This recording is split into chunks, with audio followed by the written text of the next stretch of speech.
Hello, everyone. Welcome back to another Criterion Corner. Today, we're going to be talking about The Passion of Joan of Arc.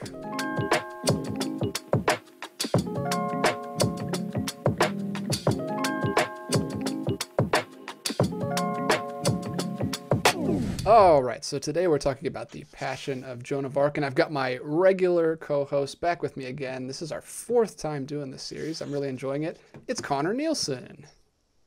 Hey everybody, it's so good to be back talking some Criterion and very eager to talk about this. We've talked about a couple of French films, a Czech film, and now I think this is going to be our first Danish film. Actually, no, this is our third French movie. Oh yeah, that's what I was gonna say. This is another French movie. We've done it again. Like 3 out of 4. Like I mean, the director is Danish, directed by Carl Theodor Dreyer. But yeah, it's another French movie, and there was a lot of controversy at the time. They didn't want him to direct it because he's not a Frenchman, and Joan of Arc is such a interesting French historical figure. But yeah, it's a Dreyer movie. But yeah, it's still French. How have we managed to do 3? I mean, there's a lot of French movies in the Criterion Collection, but somehow out of 4 films, we've already done 3. Well, considering how much Japanese cinema is in the collection, I'm surprised that was not one of our first 4. And that's on you, because you know more about that stuff than me, so you got to pick one coming up. But yeah, we're doing Passion of Joan of Arc. This was kind of your recommendation. I don't own this one. I had to watch it on the channel. And it's one of the complete ones on the channel, so it has all the bonus features and stuff on there too, so that's really cool.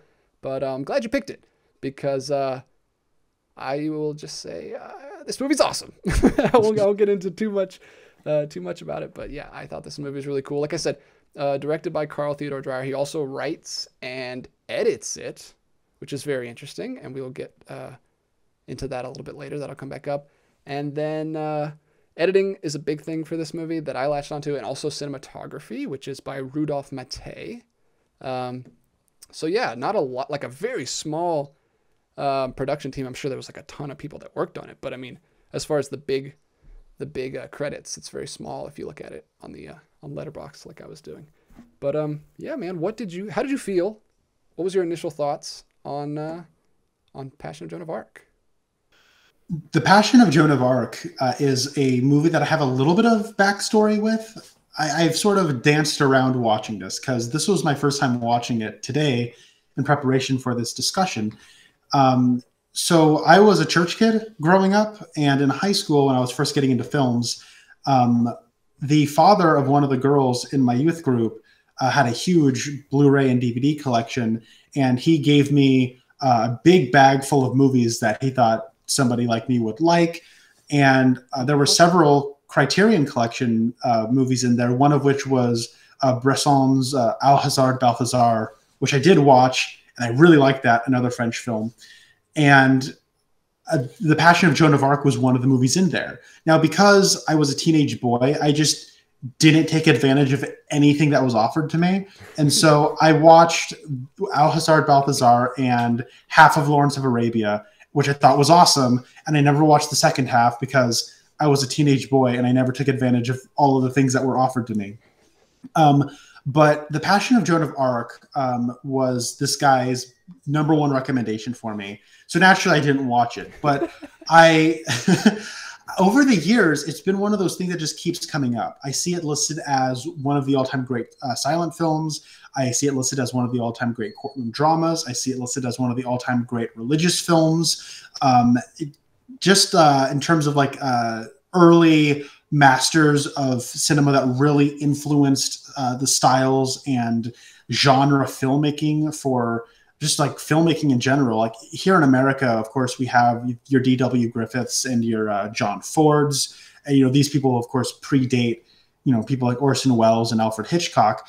And Hitchcock, of course, comes from England or the Great Britain first. But then you have in Europe, you have people after like the Lumiere brothers and after Georges Méliès, you have F.W. Murnau, Fritz Lang, but Carl Theodor Dreyer is one of those people who was a part of that first wave of people who were just seeing what you can do with a camera and the kinds of stories you can tell. And so when you look at Carl Theodor Dreyer's filmography, the number one movie that you hear people talk about is this one. So I've always wanted to check this out. My name Nielsen is Danish, so I always have a kind of an interest in just Danish culture in general. And so I guess I have not answered your question in terms of what I thought of this movie. It's like a politician. Give me the runaround. Yeah, so that's kind of like a history. So I don't want to take all the credit for picking this. You had a little bit of a short list of movies you had an interest in, and I felt like this was definitely one of them that I thought, okay, this is a good chance to just watch this one. It being 81 minutes also had some bearing on picking it. Yeah, that is nice. So you sent me a list of all the ones that you own, and then I cross-referenced and found all the ones that were on Criterion channel, because that's what we should do, because I have access to those and you have access to these. And that was one of the, I think I gave you like a top 10 maybe, and then you narrowed it down to like 3, and I was like, yeah, let's just do Joan of Arc, because I'm very interested in it too. And I don't know why I'm interested in it, because I know I do nothing about this. I don't think I even learned about Joan of Arc in school. If I did, I don't remember anything about her, because I didn't know anything about it. It kind of gives you, like, in the beginning, this like, forget everything you know about Joan of Arc, we're telling a different version of Joan of Arc. And I was like, I don't know anything about Joan of Arc, so I guess I'm just going to go with this one. But it works. I mean, I think anyway, we'll get into the story. Before I guess I'll give my thoughts, what version did you watch of this? That's something I think we should probably let people know. If you have the Criterion Collection Blu-ray release of this movie, Spine number 62. Very early pick. What you have in this is 5 different versions of the movie. Oh, interesting. See, that's interesting, because there's only 3 versions. There's 3 different versions, and then there's one version with the commentary. Are you including commentaries, or these are just completely different versions? These are just different versions. Okay, so there's only 3 versions on the channel. So I think I might know what those versions are then. So there are effectively, I say there's 5 versions. There's really 2 versions. And there are 2 versions of the first version, and then there are 3 editions of the second version.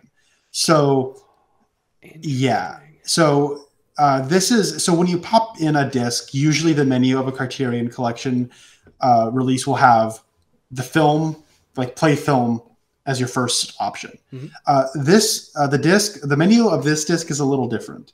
It says about the frame rates, then it says 20 FPS version, and then it says 24 FPS version. So I watched this little introduction explaining the whole explanation of why there are 2 different frame rate versions of this movie. And then I kind of was given a bit of a choice, where I'm like, well, crap, I'm shooting this review later today. I'll watch one version, and then I will sample the others. And so you have the 20 frames per second version. You have the silent version, and then there is a piano musical score version from 2005 that was recorded by pianist Mai Yanashita. I hope that is the correct pronunciation of that. And then you have the 24 frames a second version, where you just get it completely silent, like the 20 frames per second version. And then you have something called Voices of Light version, which is Voices of Light is a 1994 composition that was inspired by this film and has kind of become the norm musical accompaniment of this movie. And then you have so this Blu-ray. This is going to be a very interesting conversation if you didn't watch the version I watched. What version did you watch? Well, hold on. Lastly, this Blu-ray edition was released in March of 2018. And in 2017, there was a new musical score version that was recorded by Will Gregory and Adrian Utley. Now, I don't know who these people are, but Will Gregory is from the band Goldfrapp, which I know nothing about. Yeah. And then Adrian Utley is from the band Portishead, who I've only heard of. I don't think I've ever actually heard any of their work. I don't know if these people are vocalists, instrumentalists, both on these bands, I don't know, but the two of them collaborated to make a new musical score specifically for this release in 2017. So there are 5 different versions of this movie, and I watched the bare bones, completely silent 20 frames per second version of this movie as sort of like a baseline vanilla version. And having now seen it and sampled the others, I really wish I didn't. Yeah. I wish I would have experienced this first time. I wish I would have seen the Voices of Light version personally. That's the version I watched. It's amazing. Awesome. It's incredible. Oh. But I do agree. I also watched that little short. We haven't even talked about We're going to get like 30 minutes in before we start talking about the movie, but that's the kind of video this is going to be because we both latched on to the technical side of this. But I also watched that little introduction, but it's not the first thing on the channel. So I watched the movie first. I watched that afterwards, the About the Frame Rates thing. I wish I had watched it first, but in hindsight, I'm happy the way it worked out because I watched the Voices of Light version, but that's only with the 24 frames per second. Yes, I agree with the guy who made that video essay that the 20 frames is the best way to watch it because it looks a lot more natural. The movements are not as jumpy and they're much more natural and realistic looking. But I'm so glad I watched the Voices of Light version because that soundtrack is incredible. It's so cool. It's like orchestral, like choir voices singing the whole time, and it's really cool. So that's the standard version on the channel. If you just click on the movie, it plays that one. Then there's a commentary. Then there are the other 2 versions. There's the piano score with the 20 frames per second, and then there's 24 frames per second with the score by the other 2 gentlemen. So it has all 3. It just doesn't have any silent versions. Okay. Fascinating. All right. Yeah. So I wish that Richard Einhorn, who created Voices of Light, had done a 20 frames per second version too, because that I think is the ideal way to watch the movie. That's interesting. Because here's the thing though, we're going to get into like history because that's spoiler alert for this video. We're going to talk about like some film history, and we're talking about one of my favorite subjects when talking about classic cinema, which is the Wild West of the silent era and the sort of investigative journalism and reconstruction post-silent era, trying to figure out and piece together lost films or like films that we don't know the whole story of. Okay. I think that stuff is amazing. It's so fascinating. And there's so much of it with this movie. And the reason why Voices of Light is not on the 20 frames per second version has to do with that. So the reason being, when you play 4 extra frames of a film per second, that is going to have a massive effect on the runtime because there are only so many frames in a movie, right? I think the introduction says that this movie is however many meters of film because that's how many frames are in this movie. That's it. Like we don't get to change how many frames there are in this movie. So the difference is, here's what's interesting. When you look at the back, the Criterion box tells you it is 81 minutes long. That's the 24 frames per second version. The 20 frames per second version is over 15 minutes longer. It is 97 minutes long. And I think that's why the Voices of Light cannot be accompaniment for the 20 frames a second version. Yeah, totally. Because, That's why I said I wish Richard Einhorn had done a 20 frames per second version. Made another score for that one. But that would have been a lot of work. So I understand why he didn't do that. But I think that would have been ideal is if we had his score with the 20 frames per second version. But anyway, let's do a little bit of introduction because we haven't even talked about what the movie's about yet. I kind of briefly mentioned that it is it puts Joan of Arc in a different light. So if you've learned about her in school, what you've likely learned is like the soldier, like the military leader, this big commanding presence who like played a huge instrumental part in saving France from the rule of England. But this movie opens with the coolest like hook for any movie I've seen, where it's like we have the actual minutes from the trial of the Joan of Arc trial from all the way back in the 1400s, and I was like, what? this exists and this movie is based on the actual minutes and all the dialogue is from that. It's amazing.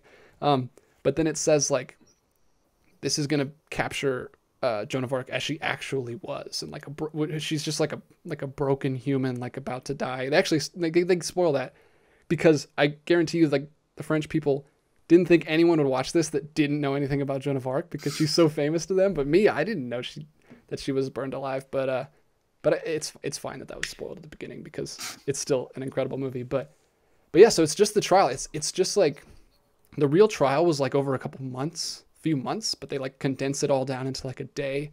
And he just like pulls all the highlights out of the minutes of the trial and puts it all into like a nice compact version of that story. And it's really cool. It's kind of, it grabs you right away from I mean, I guess we can go ahead and get into it, but there's like no establishing shots. There's no any shots. It's just close-ups like the whole time. Like it's extreme close-ups. And the emotion on people's faces. I think I'm all over the place. Why don't you just talk about like the story itself, like I just mentioned, how it's just a trial. Did you know it was just one trial, like kind of in real time like that? I think I did. So like you, I know Joan of Arc colloquially as that's a famous historical figure. There was some kind of religious angle to it, but you know, it was a teenage girl who was sort of this military leader and warrior, and there's something kind of, you know, iconic about that. And that's kind of what I know. I think I'd known she was burnt at the stake, but like, or had died in some way. I didn't know the circumstances surrounding that because I did not learn about Joan of Arc in school. What's cool about the hook of this movie, like you said, is that the movie sort of, it doesn't necessarily say forget what you know. It is trying to maybe say like the way we sort of valorize, and when I say we, I mean like just in our American culture, we do sort of lionize and have the sort of like reverence for like the founding fathers, for example. We mythicize things. We mythicize it. Yeah. We look at our history and we've mythologized it, right? Benjamin Franklin capturing the lightning on the kite. Like, you know what I mean? Like stuff like that. And that's probably what, like, if you're French, that's probably what Joan of Arc is, right? She is this great martyr and this great historical figure. And so this one's probably saying like, okay, she might be like a legend and a myth because of like all these hundreds of years that have passed, you know, as her legend has grown. She was actually a person though. And this document is capturing, it's removing the centuries of legend that has built up in her name over all of these, you know, all this time. And it's just looking at her as a person. And that being said, the cinematic language here is absolutely biased in her favor, but and not that it shouldn't be, but that being said, it is kind of neat and kind of cool that, like, I think us almost 100 years removed from when this movie was made, we can look at its influence on film and like maybe trying to set the record straight. Not really, but at least in terms of how it adapts a true story and it's trying to be true to a character while also like, you know, while the director and storyteller have their own opinions on what's going on. I found this movie to be fascinating and very stinking good. And I thought actually watching it completely silent was very, very interesting. So I just, to kind of speak just from personal experience, right now I am in the middle of making a short film, and I've shot it all and I'm editing it and I have audio work and whatnot to do. But watching this completely silent was so cool because I knew I've seen about 10 or so silent films, not a whole lot, but probably more than your average movie watcher. And I always take note of musical scores in silent films. Like, I think the musical score for Metropolis is incredible. The musical score of Sunrise is incredible. And what was interesting about this is that there's not really a musical score. If you look at all of the different versions, they're all from like the 90s or the 2000s or the 2010s. And so I was like, what if I just watch it completely silent? Because we don't know if Carl Theodor Dreyer actually had like a musical score he wanted to be accompanied with this. So here's the option to watch it completely silently. Interesting. I wanted to have that experience, and it was actually for me a lot like reading a comic book, where you don't have the bias of music playing. And so when I went over and I started watching key scenes with the music, it was fascinating how music can transform a scene that read differently to me to now mean something definitively different when you watch this version of the movie. So I thought it was very interesting. And also kind of the comic booky thing was like the text appears on screen, right? And you can sort of, I mean, you have like facial, expression sort of coloring what people mean when they say something, and the way they'll use ellipsis and punctuation and the language that they're using. Obviously, it's not like it could mean anything. It's very clearly trying to convey a certain idea. But there was just a lot here watching it in the 20 frames a second, 97-minute version which doesn't even have credits. It is just the title card and then it starts. Like, it doesn't even give you like the directing, writing credits at all. It was fascinating. That was specifically a Dreyer thing. He is quoted as saying, why put our names on the film? Why impose our livelihoods on the characters being portrayed? Like, he was very much, he thinks that putting credits breaks like the third wall and takes people out, and he doesn't want to do that. Mine did have credits because that's how the person scored it for Visions of Light. But it's amazing that it's probably actually for the best that you did that, because even though they were instructed to play music at the theater, from what I know about Dreyer, I feel like he would have liked it not to have sound. Like, he was obsessed with realism in this movie. Like, he refers to it as a documentary in an interview that he gave, like, at the time. And like, he says all the words that were spoken are history. He took them like all directly from it, he says, and all he did was kind of condense it, like I said, into an hour-long film. But he was very obsessed with it, to the point where he wouldn't let any of his co-stars wear any makeup. Or not co-stars, anyone on the film was not allowed to wear makeup. I don't know if you noticed that. That's like a big thing that this film has talked about for. No one was allowed to wear makeup, and he didn't play music on set like was customary for a lot of silent films. Like, he didn't want to do that. He wanted it to feel like it was a trial.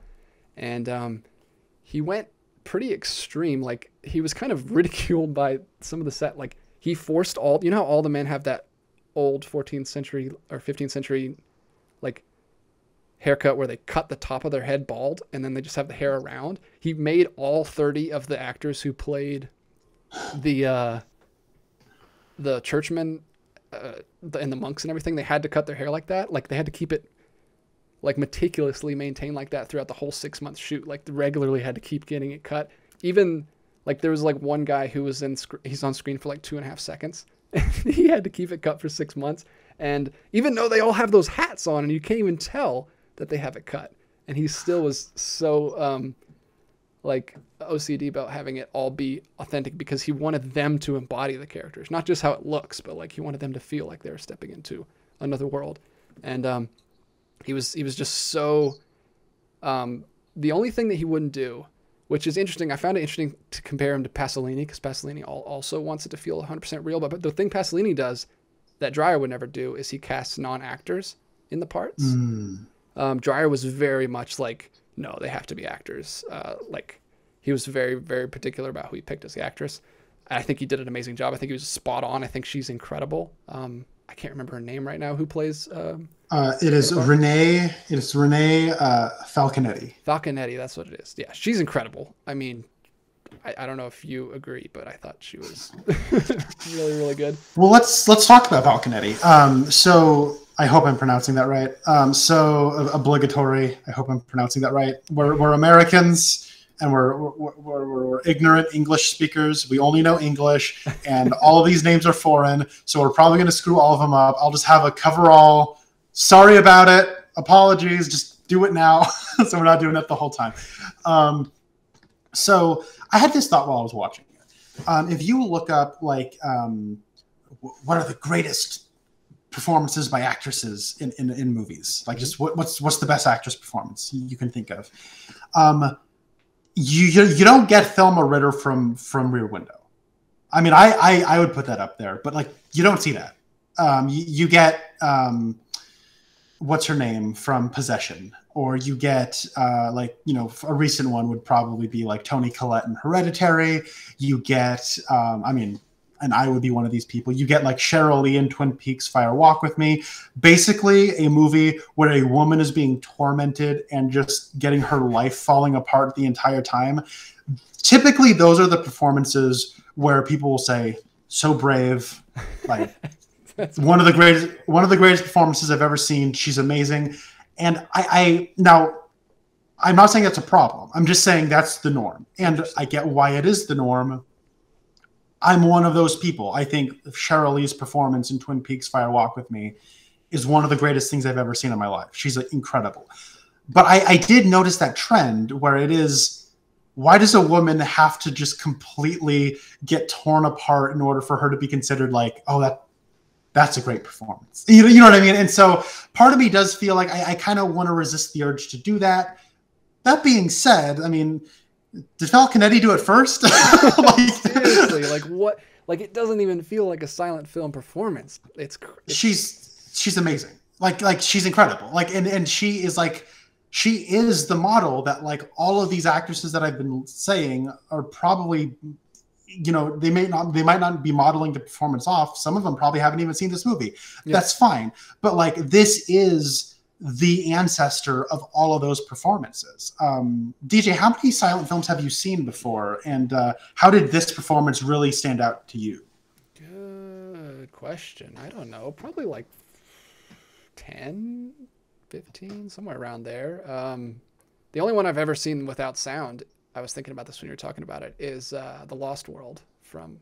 Oh, okay. Is it also 1928? Might be somewhere around there. But yeah, that's the only one I watched with no sound. Usually, I really like silent film scores. Like Charlie Chaplin, I love his film scores because he did them himself, and he was incredible. I don't understand how you direct your movies and act in your movies and write the score for your movies. Like I love his scores. But I didn't know. I had no idea he did the music for his movie. That's awesome. Yeah, I don't know if he did all of them, but he did do some. And The Circus, like, but think of that. Like, I don't know if you've seen The Circus, but like the lead actress in that, like, compare her to this, and it's like complete night and day. Nothing against that actress. I like her a lot in that. But this movie is. I told you this before. My wife didn't know anything about this movie, and she just walked in while I was watching it, and she. I mentioned, or she asked like what year it was from, and I said 1928, and she was like, what? She didn't believe me that it was from 1928 because the restoration is so good. I mean, it still has the feathering around the side, so she knew it was like, you know, 30s or 40s, but it's all close-ups and their faces are so clear. Like, it looks like it could have been shot 2 decades ago. It's crazy. I think that probably has to do with the 24 frames a second playback. It's a little choppier naturally because it's 4 frames fewer per second. Interesting. But that being said, like, even at 20 frames a second, you were mentioning a little bit ago about the guys with the bald heads. Mm-hmm. There are parts where there's a scene where there are multiple scenes where they're you know, bowing and leaning over, and their bald head is right in the camera. and even in this, you know, this restoration is so impressive. Like, you can see the pores in their head. Like, it's amazing. It's ridiculous. Like, I didn't even think the technology was that good to capture that back in the day. But I don't know if you watched really quickly while we're talking about that, I don't know if you watched the other bonus feature. It's also on the channel about not the different versions frame rate wise, but there's a bunch of different versions just in general, because this film was kind of like hacked to pieces by the Catholic Church when it first launched. Like, they cut out the whole scene where they are blackmailing her with the in order to she can't have the Eucharist unless she like signs the thing that she didn't have any visions and she was lying or whatever. And the Catholic Church was like, whoa, we can't have that. We would never do anything like that. That's crazy. So they like made him cut that whole scene out. And so after the initial like premiere, it was never shown again in its entirety because it was all edited, and then the original print was burned in a fire, like always happens with these things. So it was completely lost.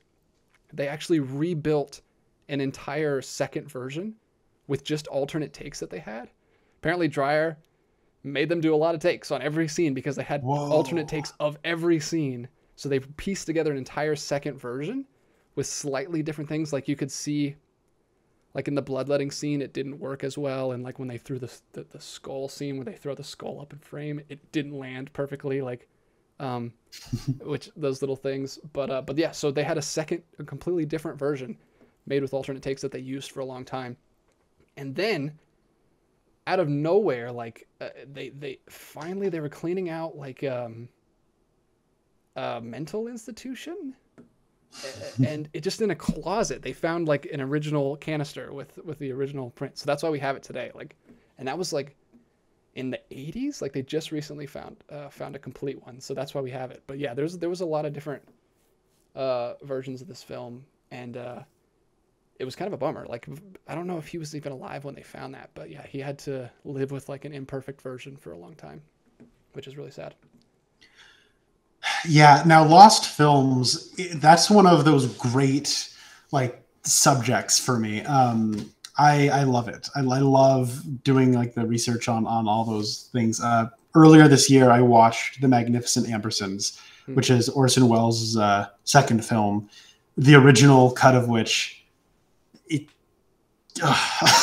I really hope someone's cleaning out a mental institution someday and they find that original version. That movie, even in the compromised state it exists in, it's great. It's probably a perfect movie. Like, it's probably a Citizen Kane level film. Like, but those scenes you're talking about, like I did know that.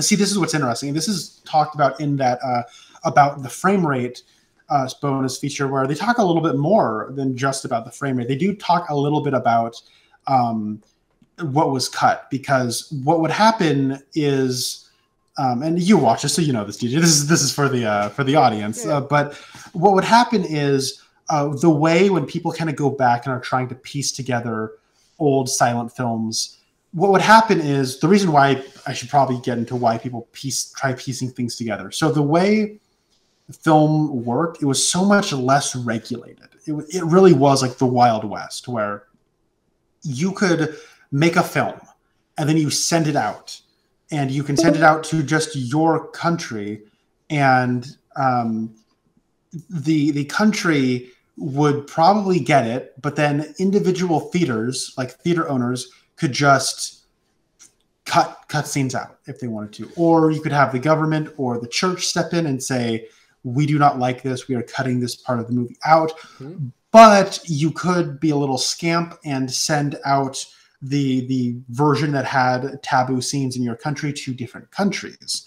And so depending on which region you would release your film in, the region would receive it, and theater owners could just look at it and say, yeah, we don't like this scene. We only want a movie that's going to fill an hour and a half of screen time, because we have other movies we want to show. We have other stuff we want to do. So we're interested in this movie, but only insofar as it'll take up 45 minutes. So we'll just cut out all these scenes and just get rid of it. So that's the way it was for a long, long time. You have films like... Sorry. Oh, no, go. They could also just change the speed at which they played it at to get exactly. Which is so the different frame rate issues. Yeah. So in terms of how something like Metropolis worked out, you have so many different versions of that movie floating around Europe, the United States, South America, and for a long time, the most complete version of that film was just sort of a patchwork of something one country had that another country didn't, and trying to figure it out with the script and notes about the premiere. Because usually when a film premieres, it was that complete version. So in the case of like Passion of Joan of Arc, one of the more interesting things about that frame rate bonus feature was that they were trying to find what the proper length of the film is. And that would dictate the frame rate that you play it back at. But in the case of Passion of Joan of Arc, they wanted to look at the sheet music for the musical score. However, that sheet music was not for the version of the film that was at the premiere. It is the version that was cut down by, like, at least in that instance, there's a scene that is cut down 5 minutes, which involves the bribery or like the blackmail with the communion. And I mean, that is probably my favorite scene in the whole movie. And probably what I like about it is how vicious of a criticism it is. Yeah. And that's why they didn't like it. Well, that's honestly what I think holds up so well about this movie 100 years later, is just that it still has bite to it. And I think Carl Theodor Dreyer's his fixation on authenticity absolutely holds up. And I have a whole other thing I could say about the way in which I feel like silent films are infantilized, but I'll hold that off as a rant for later. But no, I think that the way in which this has what a great word. Yeah, trust me, that's a word I thought long and hard about. But no, I think that the way this movie holds up, it absolutely belongs to be held in the upper echelon of silent films. Yeah, I definitely agree. And I would, jumping off what you just said about the churchmen and how they're portrayed in this movie, I do, though, like how he did it I don't know if you know, this film, he was kind of inspired to make it by another guy. So another man wrote a book about Joan of Arc, and then he turned it into a screenplay, and then it was kind of like commissioned for Dreyer to work on this. Like, he was chosen to work on this, which is funny. This was like a commission job, and he like committed to this so much and made this like masterpiece of a film. Well, it's funny you say that, because that's exactly what happened with Richard Linklater in School of Rock, and that movie's also amazing. Well, yeah, so he picked it, but then he wrote he completely wrote his own screenplay for it. Like I said, it's written by him. He did not follow. He just went to the transcript and just started taking. He didn't follow the original screenplay from, I think his name is Dante. I can't remember who wrote that, but that in that version, the churchmen are portrayed as just like corrupt, completely corrupt, only in it for like money. But I would say that I think so. I think Dreyer makes them more interesting, and they're not as evil. I don't think they're evil. I think they're just their authorities being challenged by this girl, and they're freaking out, and it's driving them to do like obvious what their acts are kind of evil, and what they're doing is super messed up. But like, I don't know. What did you feel? How did you feel about that? I'm glad you brought that up, because that is probably the most intelligent decision in the entire movie. And I mean, it's a big decision, but it's very smart. Because I think when I say like this movie's criticism is vicious, it is. It absolutely is. Realistic though. And that's the thing though, is in understanding the different kinds of people that would be a religious leader.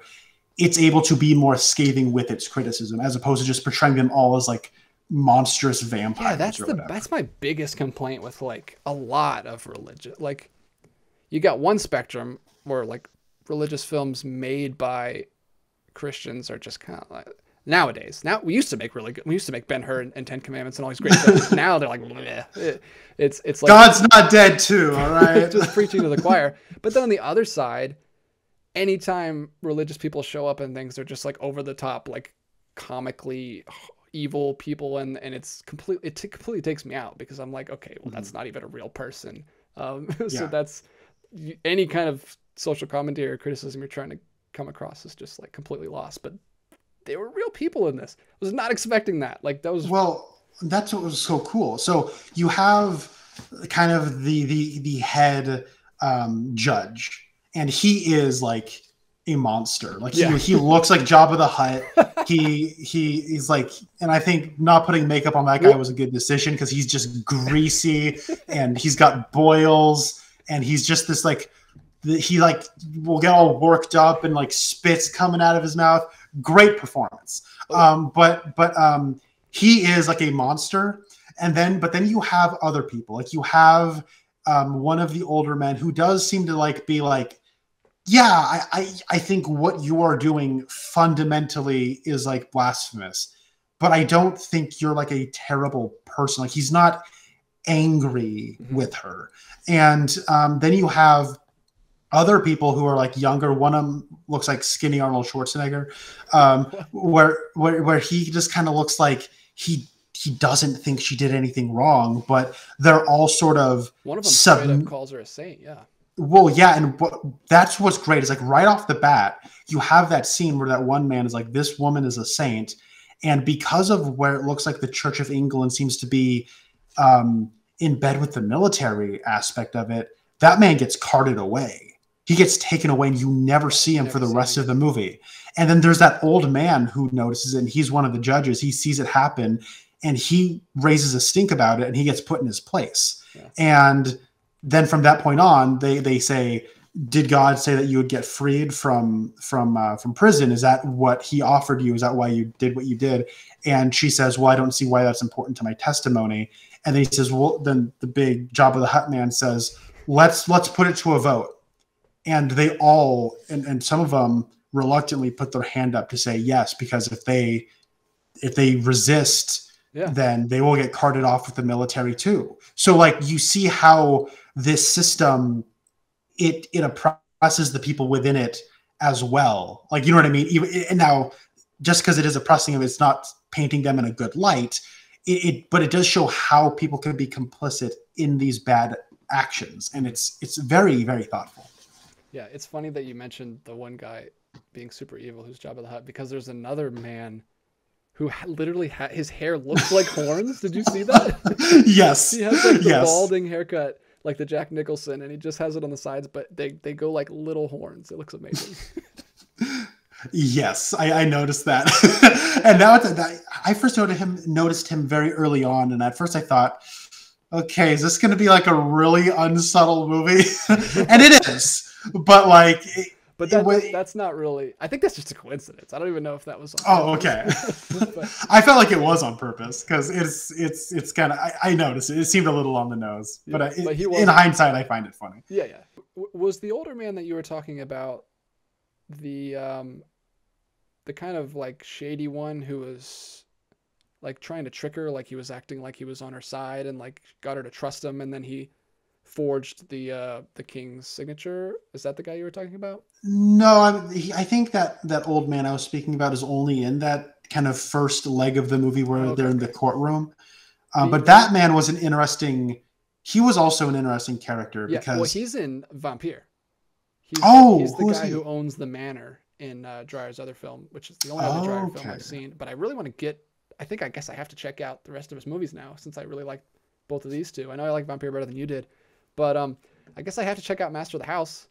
That's the other big Criterion film that they have of him. I'm a little bummed though. I don't want to check out. So they have Ordette, Day of Wrath, and Gertrude on the channel, which are his other three movies that are in the collection. But I don't want to watch them and really like them because that's out of print. There's a box set with those three that's only on DVD and they're completely out of print. So I either have to pay like a bunch of money for that or just not own them, which I guess is always an option, but I guess that's not really an option for us collectors. But yeah, I think I'm a Dreyer fan. He sounds like a cool dude. Yeah. Well, I want to talk a little bit about Dreyer because, Danish filmmakers, at least the more like kind of 90s on, they're sort of the big ones are your Thomas Vinterbergs or your Lars von Trier. The people who kind of came up with like the Dogma 95 movement, they're sort of known for being provocateurs and being a little on the edgy side. And I've admittedly not watched any of their work, mostly because edgy kind of provocateur cinema is not inherently my thing. I like a specific kind of that kind of style, but it seems based on what I'm getting from that school of it, I probably wouldn't be interested, but I should probably dip my toe in first before I make any judgments. I do feel like that perspective of Danish filmmaking has its roots in Dreyer's work, specifically here. Even though this is French, but he is very much, you know, Danish filmmaker. But that being said, the way he makes things, the way he shoots things, his tone, I see a heavy influence kind of everywhere. I see a heavy influence on Zack Snyder. I see a heavy influence on people like Ridley Scott. And obviously, Snyder is very influenced by Ridley Scott as well. I want to say I heard Snyder talk about this film as one of his favorites. And I would not be... Now, I'm not a big Zack Snyder fan myself. Surprising. But I'm not... I see, it's not that surprising to me because, like, I'm not a Snyder fan myself, but, like, you look at the components and they're here. Like, the villains are evil, and the hero is kind of like this, you know, for lack of a better term, badass warrior woman. And there, it has, like, genre aesthetics here, even though it's not super horror infused. There are horror elements. It's a bit of a courtroom drama. I don't know. Like, I see an influence here, and specifically like the aspect ratio. You know, obviously this was just the aspect ratio you went with for all films in this time, but you know, Snyder's affection for that 4:3 Academy, I think it's 1:33:1 aspect ratio. I think that might come from stuff like this. I don't think Snyder doesn't shoot, and like when he was shooting his version of Justice League, and they eventually released it in the 4:3 aspect ratio, they were obviously not thinking they would release it to theaters that way. And so when they initially released it to HBO Max, like there's a lot of headroom, and there's kind of like those, you know, after effects of kind of shooting for a different aspect ratio than how you initially released it. But that being said, I think if he had known he was going to release Justice League in that 4:3 aspect ratio, I can imagine him using the frame the way Dreyer does here, because this man makes use of his frame in really unorthodox, unconventional ways that is very exciting to watch. Well, yeah, definitely. Even so, I don't know how much of this was mentioned in that behind the scenes you watched, but they talk about a lot of his inspiration, and he was heavily inspired by Soviet cinema, which is real montagey, and like this movie the editing is so fast. Like that's what makes it not feel like a silent film. It's so quick. Like, I mean, obviously the cinematography sets it apart too, like you were saying, where he just fills the entire screen with these giant heads, and it's all about their emotions on the screen. But like, it is cutting so fast. Like, I wrote this down. There are 1,333 shots and 174 intertitles in this movie, and the average of films around the time was 500 shots total. So he's like doubled, at least in like French cinema.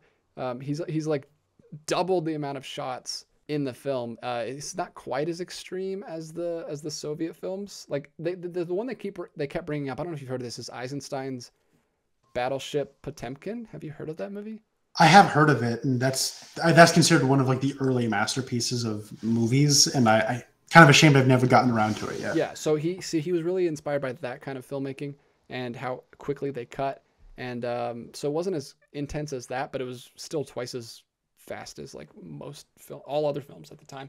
And he even has like a direct reference to that. If you remember, during like the big battle scene at the end, there's like a rotating cannon shot where you can like the camera follows with it, and then it fires, which is kind of anachronistic because they didn't have those at the time. But he also just wanted to put a reference to the Soviets, so that was really cool.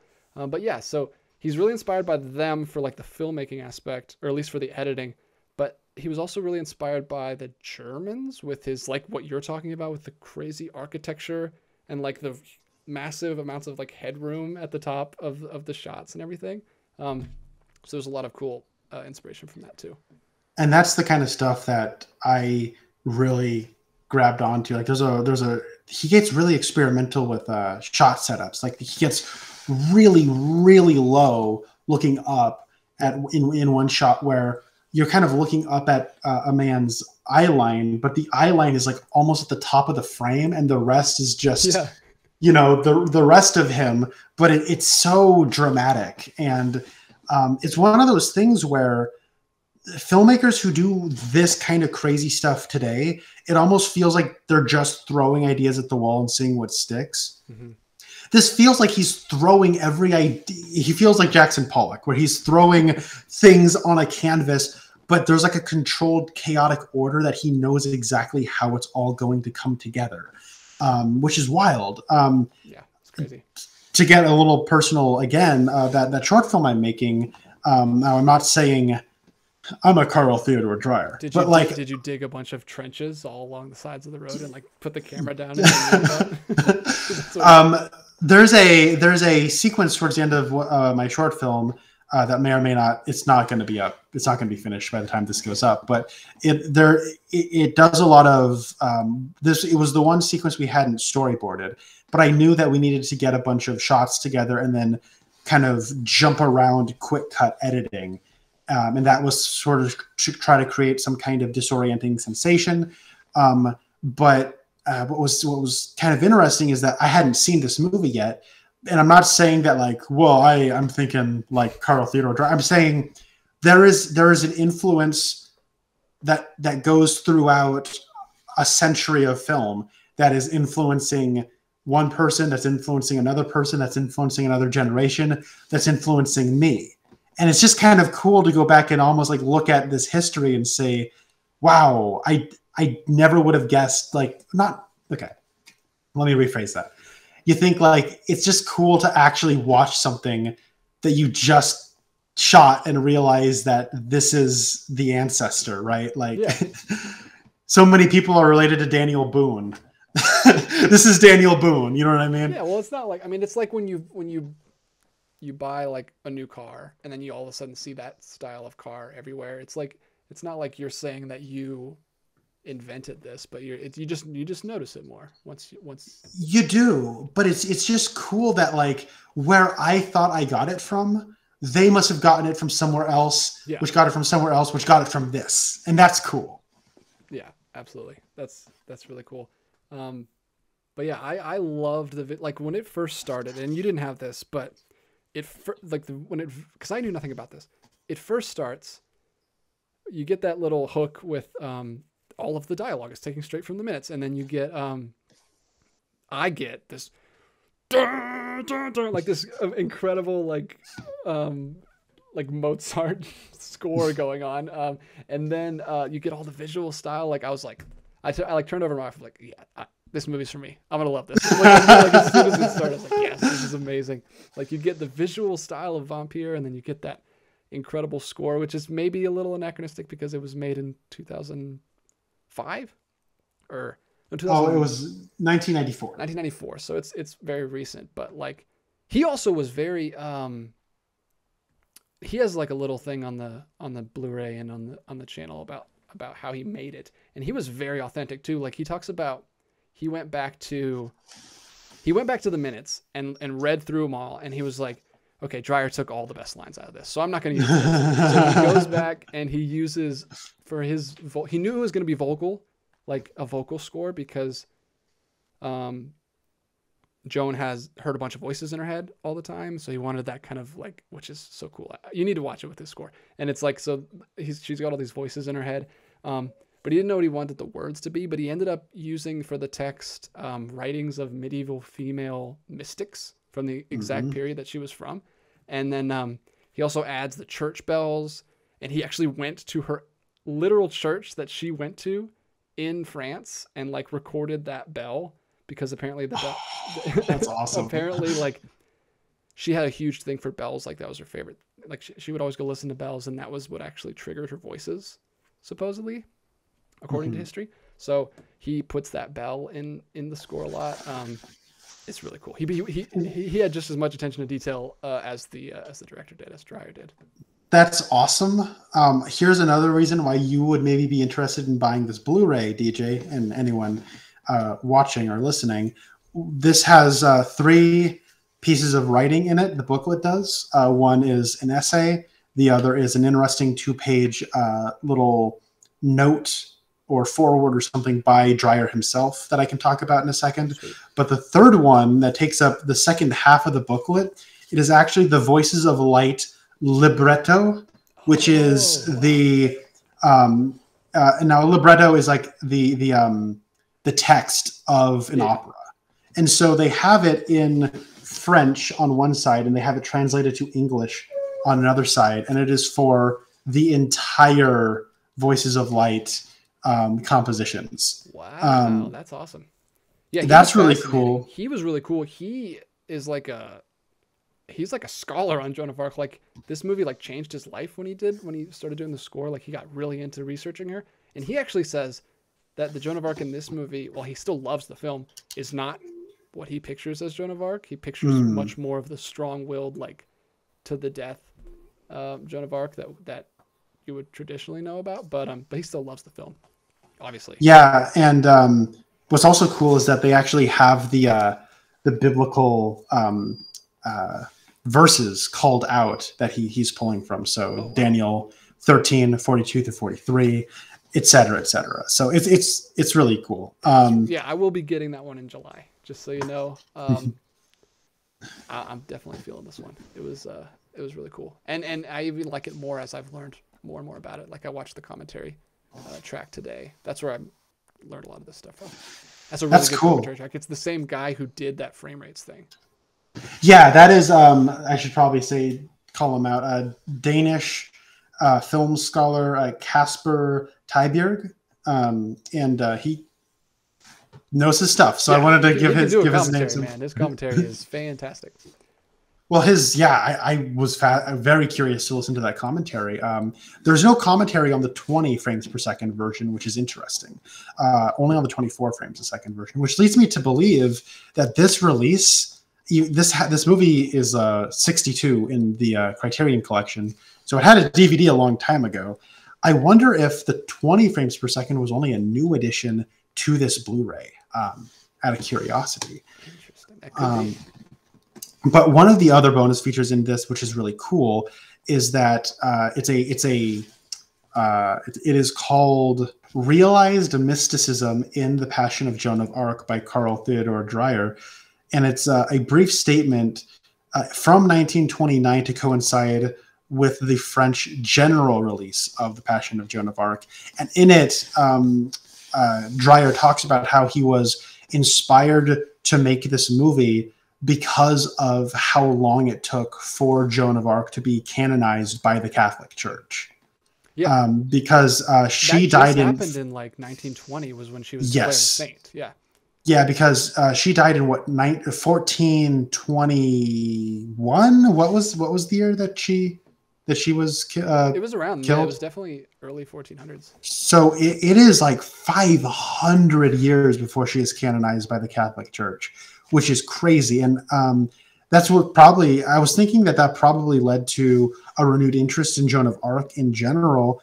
But it is pretty cool that that's probably what kind of led Dreyer to really wanting to make this movie. Oh yeah, there was a ton of stuff that came out. Like I said, that book came out a couple years before, and then he made it a screenplay. And there's another Joan of Arc film that came out because this was the 500th anniversary of her death. Was 29, I think. Okay. So they were getting these movies ready to launch with the 500th anniversary. There's another film that came out the next year. It came out 29. It's also a really famous silent film, and I actually want to see it now because it is the other film. It is everything that this film is not. It is like the war stuff, like her whole life, like her backstory, how she convinced the king to let her lead an army at 16. Like it's all that stuff. And awesome.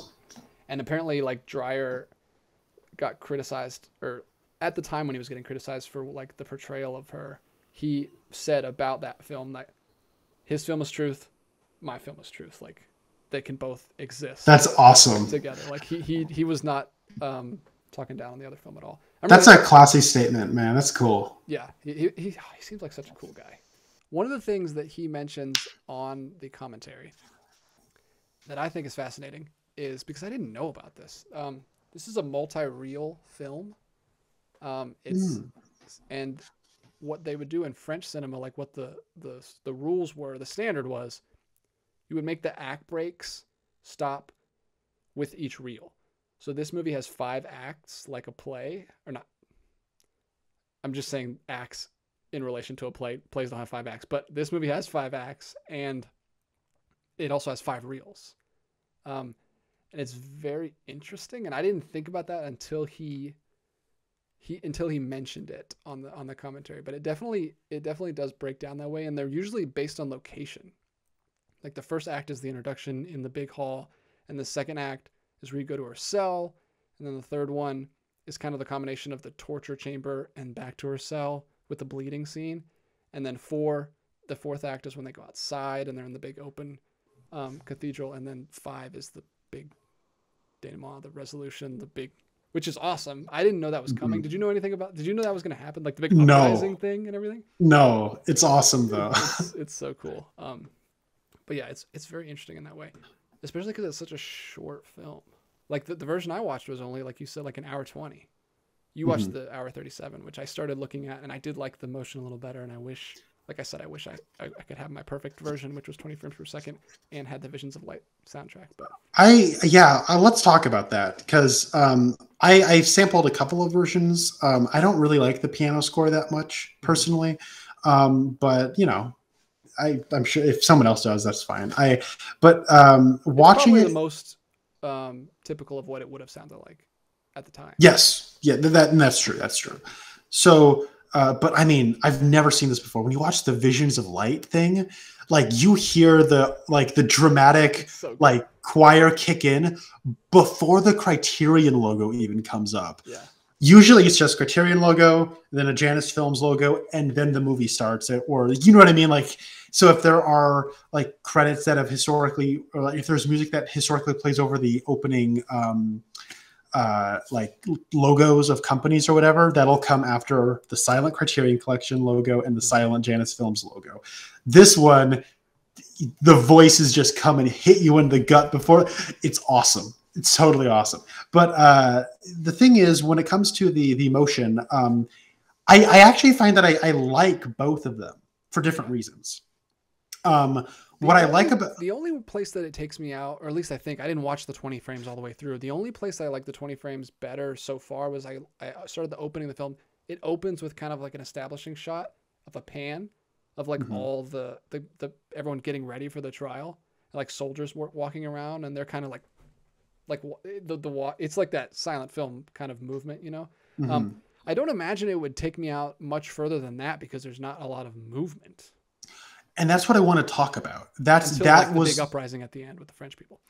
Well, that's what I found very fascinating about it as just a piece, was that I liked that the 20 frames a second, there isn't a lot of motion. It is like extreme close-ups, and you are looking at people crying or, you know, yelling, but it's there's not a lot of blocking here. But when you do get it, it feels almost nightmarish, where it's wild, because you have the camera, like the camera is moving and is behaving the way a camera does, but because of the frame rate, the people seem to sort of be moving in this otherworldly sort of ghostly way. And actually, you've alluded to it a couple of times. The bloodletting scene legitimately made me nauseous. Like, dude, watching it. It's crazy. Like, it's real. I was like, no. Are you serious? I was like, how in the world did they do that in 1928? I don't understand. They just got a person to stick their arm there. They stabbed it, and blood shot out into a bowl. That's all they did. It's 100% real. It's not the actress, but it's a different person's arm, and they literally just stabbed it with a blade. And like, yeah, prepare yourself if you haven't, because who is prepared in a silent film for that kind of? Well, look, I know those Europeans in the silent era did crazy stuff. Like, I remember being in high school and watching Metropolis, and there's like nudity in that movie, being like, what? Like, okay, I guess this is happening. But like, this was unreal. Like, I thought it was a special effect. You've kind of ruined that for me now. Like, I won't be able to look at the screen now. Like, blood doesn't like movie blood doesn't make me nauseous. On the contrary, I love movie blood. But there was something so off, probably because it was authentic. But when I'm watching it, something about it feels so authentic where I'm like, how did they? Because the way they edit it is it keeps cutting to the arm and then to somebody else and then to the arm and then somebody else. So I figured they probably traded it out for a prop arm at some point, and that's what was spitting the blood out. But what the thing I'm saying is the frame rate aspect of it. When blood is shooting out of somebody's arm, there is motion there that's typically not there. And because it has that sort of choppy, nightmarish ghostliness to it, I started feeling sick. Like I was like, oh my gosh, Yeah, like it feels nightmarish.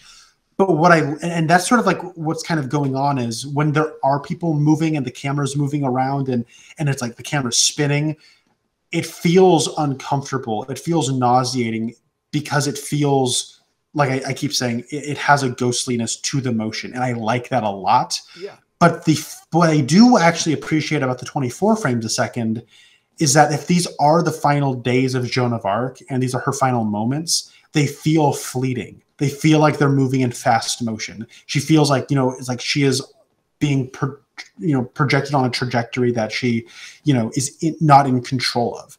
And that fastness in the motion is kind of cool. So I do like both of them for different reasons. I don't think I'll have a definitive version either, because that's really interesting. Because I think the choppiness and dreamlike quality that you're talking about also could be it's because it's from her perspective, and especially the scene right before the bloodletting scene, which is the torture scene, the torture room scene. She doesn't actually get tortured, so don't never fear. But they basically just like show her what the torture machine's gonna do to her, and then she passes out, and then they have to like bleed her, because that's what they did in that time. But yeah, that scene when it just keeps cutting it's cutting like every 1 or 2 seconds. Like the cutting is so fast, and it keeps cutting back to the guy spinning the wheel, and like it's cutting all over the place. That also started to make me feel a little like, ooh. Yeah, whoa, and that's what I was gonna say, because the bleeding scene came right after that scene. It was probably all just amalgam together. And it made you woozy. But yeah, it's true. It's not just like a trickle. Like it's like a Tarantino. It's like shooting out. Like I can't believe they were allowed to do that to just a random body double. Like that's crazy. Well, I'm glad you got my reaction to that on recorded, because that's wow. Wow. Okay. And there's so many cool visuals. Like, and it's so funny how we reacted to that, because I didn't have any problem with it, but I don't like blood and gore. I don't watch horror movies. I don't like when blood is used for comedic effect or for like, this is awesome effect. Like I can't stand that stuff. But yeah, because I like it here because that's what the intention is. You're supposed to be freaked out. Like it's like you said, it's supposed to make you feel that way. And there's so many cool visuals, like the scene where she's tied to the stake and they scoop up they're scooping up the dirt, and the skull comes and lands perfectly in frame, and there's like maggots crawling around the skull. Like, whoa, that was so cool. There's horror movie stuff, like that's what I'm saying, is like there is a genre component to the filmmaking that is so cool. I loved it. And even stuff like there's the part where they are forcing her to sign, it's sort of the end of Act 2, her low point, where she signs the fake confession. But there's the executioner is there kind of to say, hey, sign it or I'm going to do some business. But the executioner's cart stops and it has this dangling sharp object on it. And it's in silhouette against an overcast sky. And it looks like Vampire. I don't hate Vampire or anything. I actually want to watch it again. I was not in the mood to watch it. It was not that it was not that kind of a day. But it's not it's not cut like this.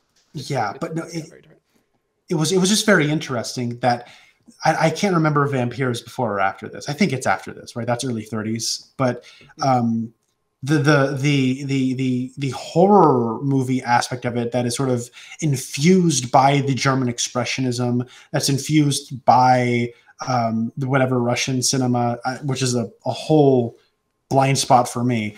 It is so unique, and I just think it's awesome that so much authenticity and truth to history is able to shine through the genre aspects of it, of Dreyer's style. And that is what I look for. That's like my favorite kind of cinema, is this, that's able to do all of it. You wouldn't think it should all come together the way it does, but it does, and that's what puts it above the top. I love that stuff. Yeah, I could see this up there with with Jean Cocteau's Beauty and the Beast for like one of my favorite movies in the collection at some point, especially if I go back to it. But what I loved is that besides that kind of like horror stuff, it doesn't feel like vampire at all. Like that's why I'm liking Dreyer so much, is he's so versatile, man. Like he talks about the reason for like the extreme close-ups and the overuse of close-ups, even though he got like really hammered for that when it came out and like people didn't like it. He didn't do that just to like shake things up or just to like break the rules and shock people. Like all of his choices were dependent on the story. Like the reason he went with extreme close-ups was because he thought like that was the only way he could bring to the screen like the close quarter combat, as he put it, between Joan and the judges, because that's basically what it was. If you read through the transcripts, it's like it's them just asking her questions and her just like firing back and like always having the right response and making them like, what do we do? Let's go back in the room and meet and like come up with another question. Like that was all based on it. And like with the quick cutting, that also was going into this specific story. So like it seems like he's super versatile. Like I want to watch Master of the House just to see if it feels like a completely different film again, different filmmaker again, excuse me. Well, and see, you say like it almost feels like a different filmmaker. I might have to disagree with you a little bit. He's definitely, it's not the same kind, but I still see the trademark, like the tone and like the intensity that that is kind of, I can see it through, even though that other one is a lot more like dreamlike. There's still like really cool unconventional shots in here. Like towards the end, there's an entire shot that's just in a reflection through a puddle. That is really neat. No, I think we're on the same. I think I would agree with you like visually, but the fact that he could like completely change his filmmaking, I guess. Okay, I see what you mean. Style, I mean more editing and cinematography and stuff.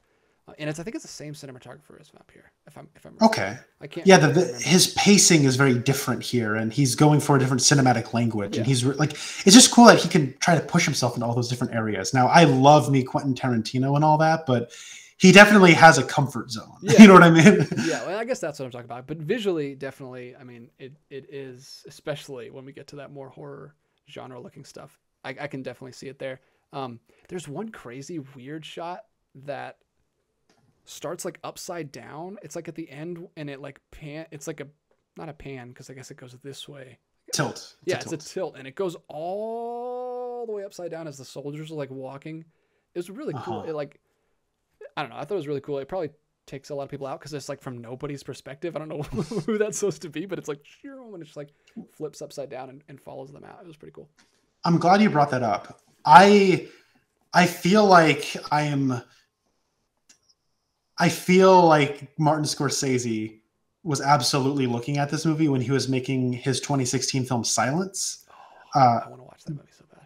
I still haven't dude, you have to. I know. There are shots. There are shots where Andrew Garfield and Adam Driver are in Portugal at first, and like they're walking up and down steps, and a shot exactly like that is used. And I now that I've seen this movie, like when I took note of that shot because it's so cool. I thought, I've seen Scorsese use this shot before. Now I've seen that kind of shot in all over the place, but specifically in a film that's about religious persecution and challenging the norms of the institution, that feels like Scorsese's deliberately calling back to this film. And also that movie, I don't think uses a musical score. And I watched this. I couldn't get Silence out of my head when I was watching this because I was watching the silent version of it.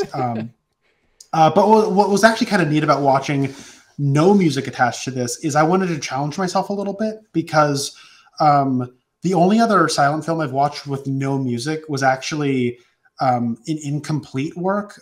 Going back to what I was saying about not Maltese Falcon, The Magnificent Ambersons, that is a film that is based on a novel by Booth Tarkington, but it wasn't the first film adaptation of that novel. there was a film from the silent era called Pampered Youth. And like The Magnificent Ambersons by Orson Welles, it too is sort of incomplete right now. We don't have the whole movie. And so, but unlike Magnificent Ambersons, instead of being botched in reshoots, it's just there are just missing reels. So like I think it was supposed to be a 3-reeler film, Pampered Youth was, and it got cobbled down to 2 reels or something like that. I don't know. But regardless, that version of Pampered Youth that exists, it doesn't have a musical score with it. And it was one of the most boring 15 minutes of my life, was watching that with no musical score. So this is a challenge. So what time of the day did you watch this? I watched this at like 1 o'clock in the afternoon. Oh, okay. So after I had just had a nice brunch with some coffee, that's a few cups of coffee. That's a pretty safe bet. I watched it at night, and I didn't have too much problem. I never, but I had that score to keep me interested, so I don't really have any trouble focusing. But I'm a huge just a visuals guy, so like this is like my aesthetic. So I was looking at things the whole time. I think there's plenty of stuff to keep you interested in, even if you're not, I don't know. I feel like anyone can watch this movie. Like you were just mentioning its relations to silence, and I think that is one of the most interesting things about this that we haven't talked about, and we should talk about really quick. But this film like goes all in, like the Passion of Joan of Arc. The whole point of this film is like making her a picture of Christ. Like that's the whole point of the movie. And a couple, like I said before, they're basically the churchmen are basically like the Pharisees, like trying to trip her up. Like there's that one scene where I just watched a bunch of Jesus movies on Easter. Like I just watched what's the Scorsese one? We were just talking about Scorsese.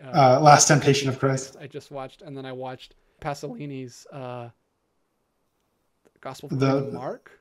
St. Matthew?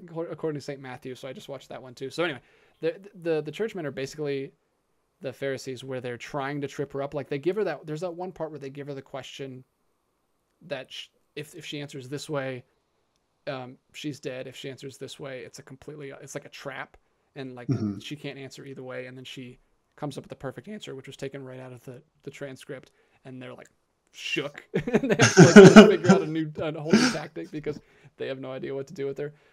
So that's basically Jesus doing that. And then there's they go all the way with like the mocking soldiers. We haven't talked about them at all in her room, where like they steal her ring, but they're like mocking her, and they call her like that was the one part where it felt like a silent film, where you have like these goofy like soldier guys that come in with like smiles, and they're like dun, dun, dun, and he's like doing like a weird like monkey walk, like making fun of her or whatever.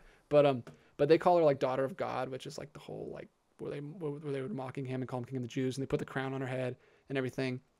And there's that beautiful shot with the window sill that like comes I guess it's the shadow of that comes down, and it makes a cross on her floor, which kind of like reinvigorates her and gives her the strength to go on. But the craziest thing, and you didn't get to experience this, but the craziest thing is right as she said, her last word is Jesus. Like as she right before she passed away, she says Jesus.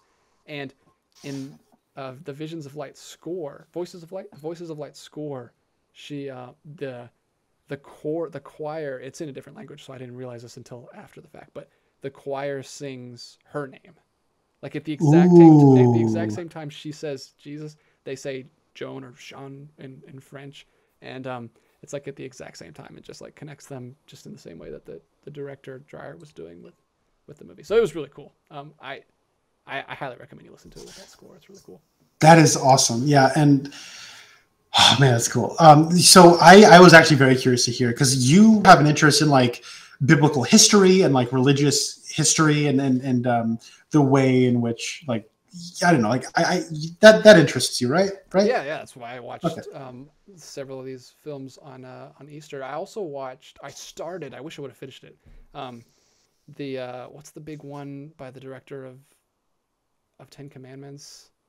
King of Kings. The King of Kings. Yeah. Cecil B. DeMille. That's also on. Cecil B. DeMille. That's also on Criterion Channel. I started watching that, but I didn't get to finish it. But that was very interesting because it took the whole. It was a very different. I've never seen it told like this. It starts with Mary Magdalene, that's like how the movie starts. Like it didn't start with the birth. Like everything starts with the birth. But yeah, it was interesting. I want to finish that one eventually. But yeah, so go ahead. But my brother also has a very similar like passion for understanding history and how the way in which people engage with like religious history. I feel like it's very mostly superficial. I would say don't want to throw anybody under the bus or anything, but like the people who exist who go to church. I feel like there's a lack of like biblical literacy and understanding the Bible as a document, and the way history is sort of parsed out, and the way it parses out its history, and what is included, what's not included, all of that stuff. Well, you get the feeling that on both sides, people who are talking about history are usually using it to prove their points, not necessarily to get to the bottom of it. Exactly. And my brother has a very similar interest in that stuff of like just learning about ancient Mesopotamia and just kind of the way all that was.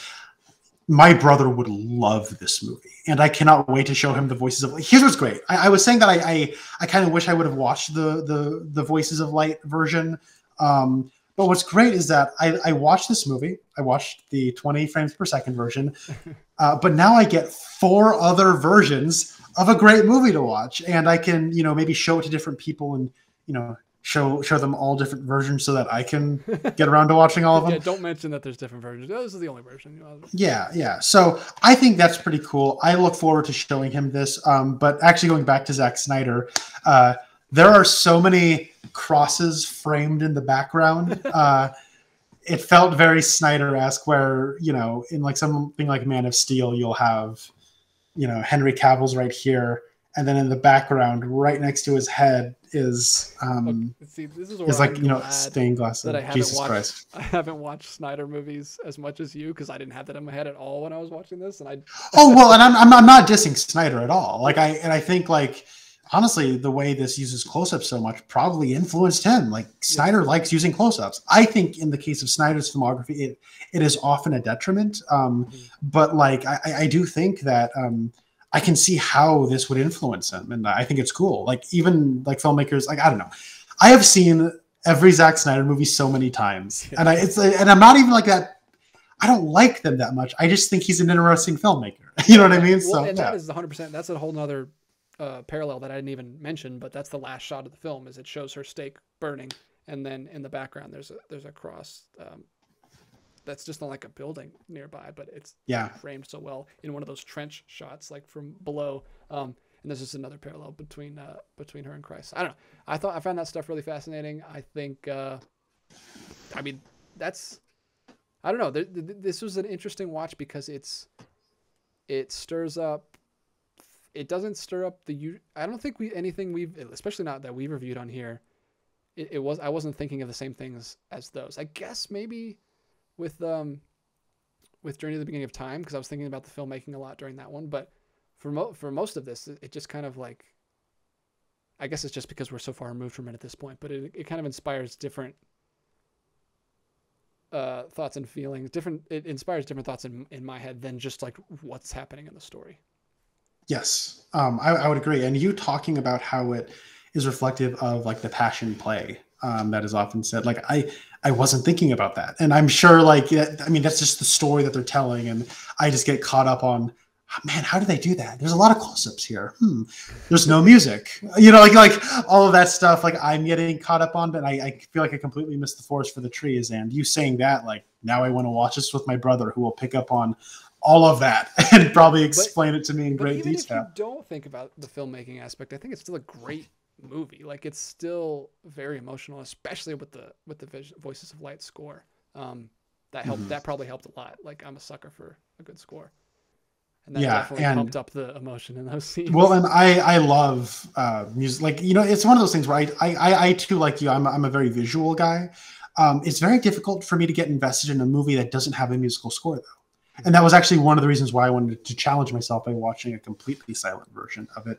Because, and the reason was, like, this film is released in 2008, and all of the musical score options were from much later. And so I was trying to get as authentic of an original version of it as I could. And even if it is played back at 20 frames per second, 24 frames per second, the point is, like, I watch everything at 24 frames per second. I want to have that experience of 20 frames a second. It will feel more old-timey to me, so to speak. I don't know. Is there anything else you wanted to talk about? No, I think we covered it. I mean, I'm sure that we could talk about it a lot longer, especially if you had seen it a second time. And I definitely wanted to watch it a second time too. I watched it with the commentary, but I was mostly just listening to him, so I didn't get to. Although silent films are kind of, well, I was gonna say they're good for commentaries because there's no talking, but they're also not because you can't read. You have to like read intertitles, but he's talking something else, and there's no subtitles for what he's saying, so it's kind of confusing. But yeah, I'm definitely want to check this one out again. I'll probably buy it. I'll definitely buy it in July when the Barnes and Noble sale happens, and then I'll probably watch it around. I want to show it to my wife because she loves courtroom drama stuff. I think she would actually like this movie, but yeah, I think if you haven't seen it, hopefully you haven't watched this video because we just spoiled everything. But if you still haven't seen it and are still interested, definitely check it out. I mean, it's not overrated at all. It totally is the masterpiece that everyone says it is. It is rated. It's perfectly rated. Exactly where it should be. What are we talking about? We're talking about The Passion of Joan of Arc. Fantastic movie. Definitely check it out. If you have seen the film, let us know your thoughts in the comments. Let us know if you agree with us or if we're way off in some places. I feel like we're kind of on the same page. I'm waiting for one of these that we just vehemently disagree on because I think that would be a really interesting conversation. I mean, you know what movie you could pick and just pull the trigger on. We'll see. We'll see what's coming next. But yeah, that leads me to my next question for you guys. What should we do next? I know we don't have access to everything, but I have a lot in the Criterion collection, and Connor owns like over 100 of these. So over 200. Over 200 of these he owns. So chances are that he has a lot of the ones that you guys would recommend. So let us know in the comments. Sound off what we should talk about next. And we're going to keep doing these. These are not the most popular videos, obviously, that we do on this channel, but we really enjoy making them, and we love talking about these movies. And Criterion Collection is like one of the pillars of our friendship and how we got started and how this channel got started. So we're going to keep doing it, and we hope you guys enjoy it. And I will see you guys real soon in the next video.